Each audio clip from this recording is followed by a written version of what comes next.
Hello traders and welcome back to another episode of how to analyze any chart from scratch. This is your host Richard and we already did 7 examples about this topic. For those who watched the previous videos, know exactly what we are doing now in this example number 8. For those who haven't yet, don't worry, I'll make sure to attach the playlist in the description below. So make sure to subscribe if you like the content, of course, if you don't want to miss another video, as I usually post once or twice per week. So let's get started, and as usual, cheers.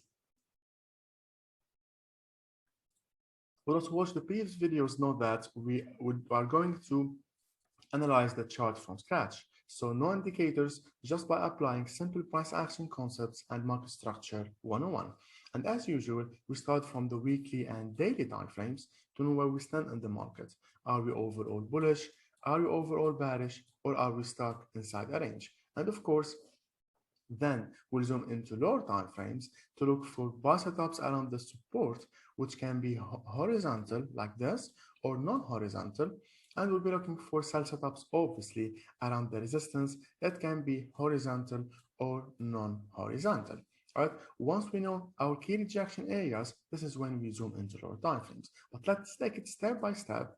And first of all, we have to draw our key rejection areas, which are, first of all, horizontal. And then we'll draw our trend line, which are non-horizontal supply and resistance, obviously. So let's start. And for those who don't know how to draw supply and resistance, valid ones and correct ones, as per my opinion, you can find a video about it in my channel, of course, about supply and demand also, and trend lines. But this video will put everything we learned together in a structured manner. It would be a good practical example as we are going to analyze what is the upcoming expectation on USD and how we are going to trade it if we've got an opportunity as per our rules. So let's get started as mentioned, and first of all we drag and drop our line to connect as many swings as possible. And yes, we might not need this one, for example, now because price is around here, but let's draw it anyway. We've got many rejections from it. As you can clearly see, we want at least 3 rejections from it. It can be a swing high or a swing low. And the bigger the swing high or swing low, the more strength that we would have for a support and resistance. And of course, it's an entire zone and not a laser level. So you should treat it like this and not like a laser level. But let's keep it as a level for now to keep the chart as clean as possible. And let's move forward. We can't really find any major swings here, right? However, we can find a very strong one around this area. We can clearly see many rejections from it here, here, and here as well. And we also have another one around this area. Let me read the previous drawings first. This is it, right? So we also got this one around here, many rejections from it here, here, and here as well. So it's like in 2 support and resistance, but acting as an entire area. But anyway, even if we don't have like the lower one and we have only one in the middle, we'll treat it anyway as an entire support and resistance area. This is it, right? And as you can see, it has been like respected by price over a long period of time. Of course, first of all, we saw with a zoomed out picture, and then we'll zoom in to monitor or to get a feeling about the market structure. But let's keep it, as mentioned previously, as levels. And of course, we always try to make it like as clean as possible by making it like a round number. So for example, it's 1.25 here. And for example, this one is like 1.24. Let's say, no, it's not 4. Let's make it a little bit like this one. Okay, so 1.22. This is it, right? So as an entire area, it doesn't really matter how you draw it the exact level. And this one, for example, is 1.38, but doesn't really matter because we're going to treat it as an entire area and not a laser level again and again. I insist on this one because it's very crucial. And we've got this one very clean, very straightforward. We've got rejection from here, here, here, and here. It has been holding very well. And obviously it's around 1.16. Yes, let's try it. This is it, right? And let's keep the upper ones in blue, and let's make the lower one in green. And anyway, we don't need like this one, but let's draw it anyway. We've got one around 1.05. Let's try it out. This is it, right? And of course, it's also a zone, not a laser level. But what we care about is that price is currently trading inside what we call this floor. So this is the ceiling and this is the floor. The ceiling is acting as a resistance and it's acting as a support. Now we're done with our support and resistance, and as you can see, things are becoming clear, right? Just by drawing our support and resistance, we know exactly where we are currently in the market. Now let's zoom a little bit and try to draw our trend lines. So I don't know if you see it, but it's very, very clean. This is it, 1, 2, and 3. It's a very, very clean trend line, and as you can see, it has been respected by price over a long period of time. And I like to make it in brown for the trend lines from higher time frames, so that I know at the first glance that this one is a rejection trend line. And of course, we always try to make an offset for it. Let's see if we would have a wedge or a channel. In this case, I can see that we would have a wedge pattern, but it doesn't really matter, right? Because we're not going to trade it. For those who have watched the previous videos, it's just for overall direction, and the low one is acting as a non-horizontal support in this case. So around this area, we were looking for buy setups because we had a support and a non-horizontal support here, here, and here as well. Anyway, now we know that we've got this trend line, and price was trading inside it, making higher highs and higher lows, right? And now, as you clearly see, and I like this example the most because we didn't see it like frequently where price already breaks it upward. So now the price is trading above it. However, who is currently in control? We can't really know yet. Why?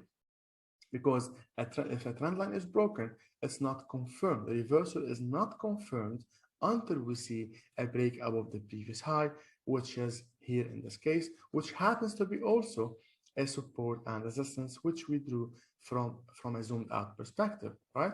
So what we know is this is acting as a resistance now, and as mentioned previously, it's like the ceiling now, because EURUSD is currently trading inside this floor. So we are looking for sell setups here.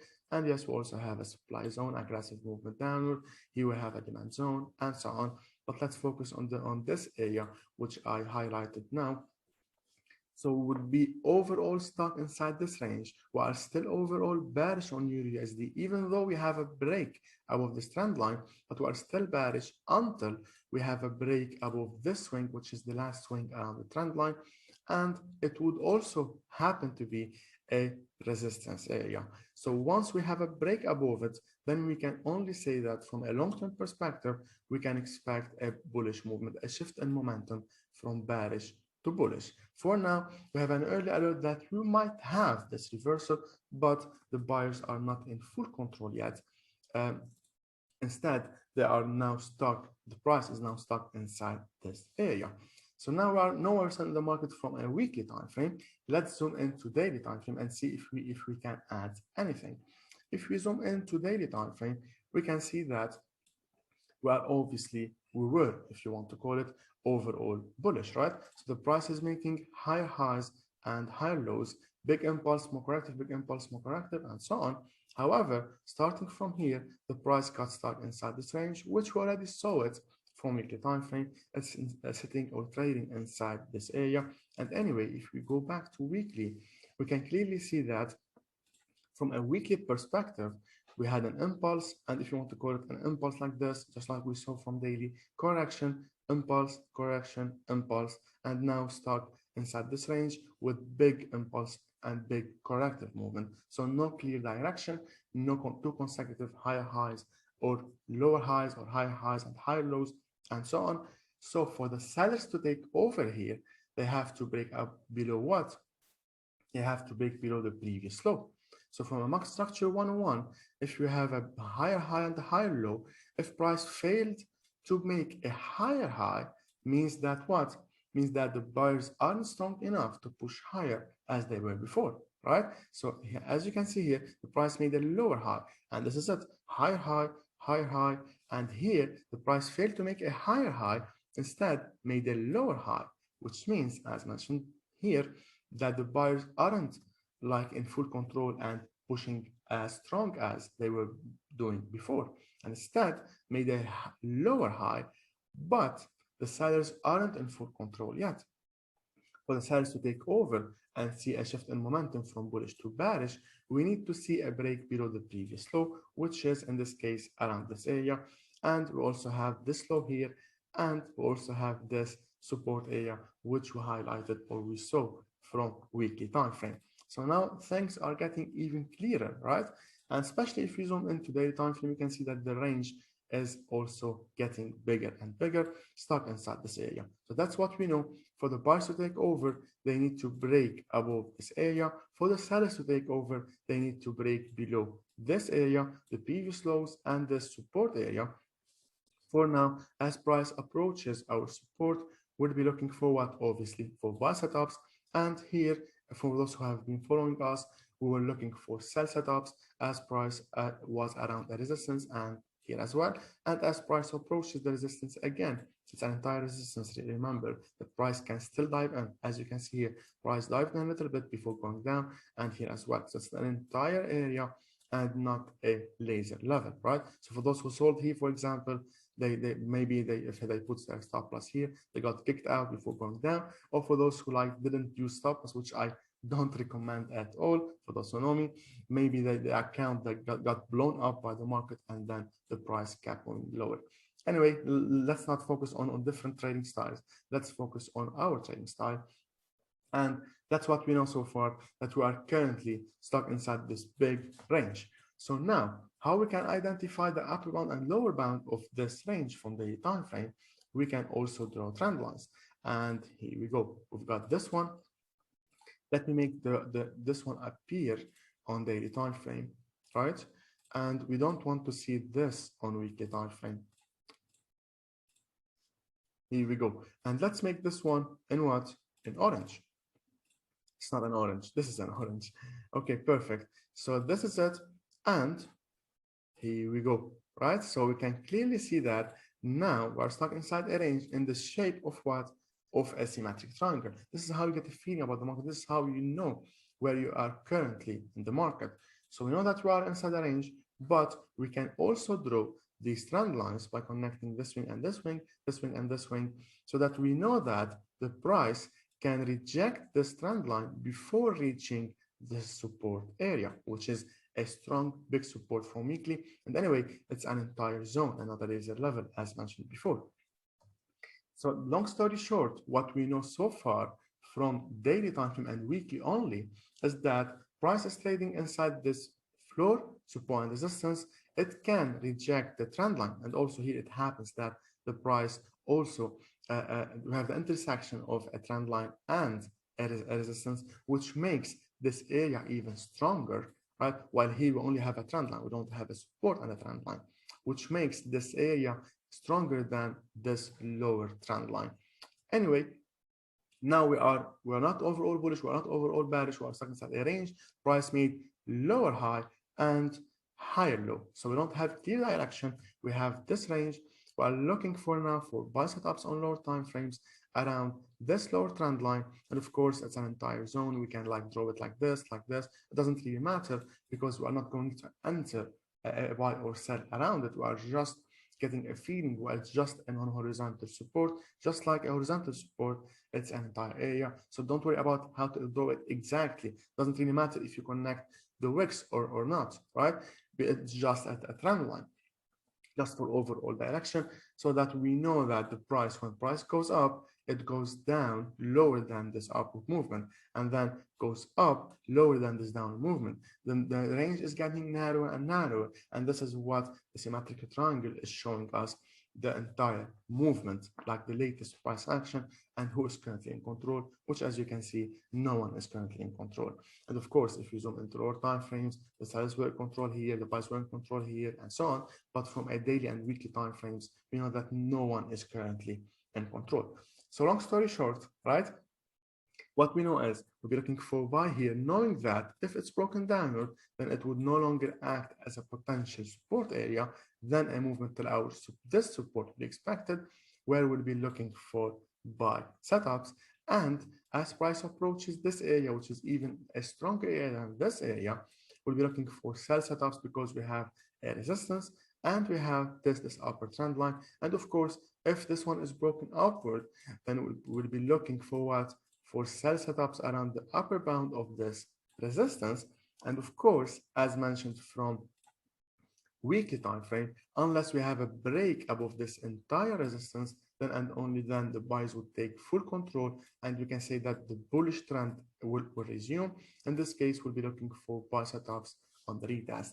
Then this is our trading plan. This is what we are waiting for, and now we're looking for buy setups. So let's zoom into lower time frames and look for that extra confirmation to buy this one, because we are going to look for buys, obviously. Previously, for those who have been following me know that we were looking for sell setups here because it was sitting around this resistance area. A very clean market structure. The price was making higher highs and higher lows. Then the price broke below the previous low. So now we had a potential reversal and the price started to make lower highs and low lows. So we were in a bullish trend. And as mentioned from daily, here the buyers were in full control. Now the sellers took over and we are currently in a bearish trend. And as mentioned, lower highs and lower lows. So we are currently overall bearish, and you don't want to buy a bearish market, right? This is why we always wait for the buyers to take over, just like here where the sellers took over by breaking below this previous low, right? So we're overall bullish. We don't want to sell a bullish market. We waited for this one, and here we looked for sell setups on lower time frames for extra confirmation where the sellers proved that they are now taking over.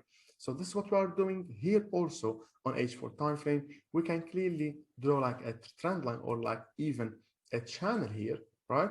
And let's make it in red. Let's make it in red. And if you want, you can see it even clearer from H1 time frame. Here we go, right? So we are now overall bearish. Price is making lower highs and lower lows. So now we are waiting for the buyers to take over. How? First of all, we need to see a break, as mentioned previously, above what? Above the previous high. This is the previous high. Then price formed this high here. So now this is the last or previous high of this price now. And of course, if price would form a new high, then this would become a new high. And it's exactly what we are waiting for anyway. We are waiting for price. This is it. We are waiting for price to form a new high around our upper trend line to consider it valid, because it's not valid for now. And then and only then we can say that we can enter a buy on its break upward, right? And this is where, as mentioned previously from H4, this is where the buyers will prove control by breaking above the previous high. And this is it, where the buy is activated. Our stop loss goes just below the previous low. We can't really know where it would be, but let's say it happens this way. This is not a prediction. I'm not predicting that this will happen, right? This is just what I would like to see, so that my conditions as per my rules would be met, and then I'll be buying EURUSD. And of course, we target 2 to 1 risk to reward ratio, which would be around this area here. And we also have a minor supply area, which anyway it got filled around here. So this is what I'm waiting for on EURUSD. This is how you start from a big picture and then zoom into our time frames to look for reversals. So we are basically reversal traders, but we are looking for areas to look for this kind of reversals around a support or a resistance. And of course, as mentioned previously, as price approaches this area, we'll be looking for sell setups. This is it. And if you would like me to go over like a different instrument in the next video, let me know in the comments which instruments you'd like me to go over, and feel free to ask me any questions. And don't forget to like this video if you like the content and subscribe. I'll see you on the next one.